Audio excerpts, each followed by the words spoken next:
Des milliers de personnes place de la République, un symbole fort pour rendre hommage à Samuel Paty.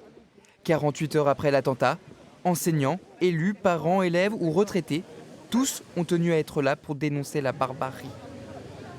Je suis presque contente d'avoir arrêté d'enseigner dans un établissement scolaire parce que de se dire qu'on risque quand même notre vie rien qu'en enseignant, c'est quand même dramatique, quoi. C'est vraiment pour supporter mes professeurs parce que je pense que c'est vraiment insoutenable dans notre société actuelle qu'il y ait des atrocités pareilles qui puissent arriver. Plus d'une heure de recueillement et d'échange, ponctués par des applaudissements et la volonté de défendre la liberté d'expression. Quand on est enseignant, avant toute chose, on est là pour transmettre des valeurs et former à l'esprit critique les jeunes et futurs citoyens.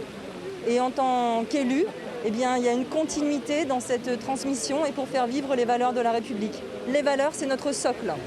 Le temps d'un après-midi, ces Dijonnais d'horizons différents se sont rassemblés pour la même cause, un geste émouvant.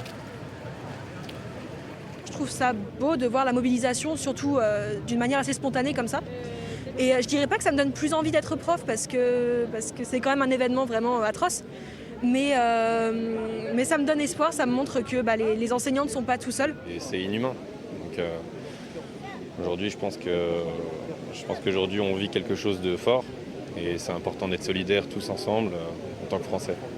Certains ont prolongé la manifestation dans les rues de Dijon, un avant-goût de l'hommage national prévu ce mercredi.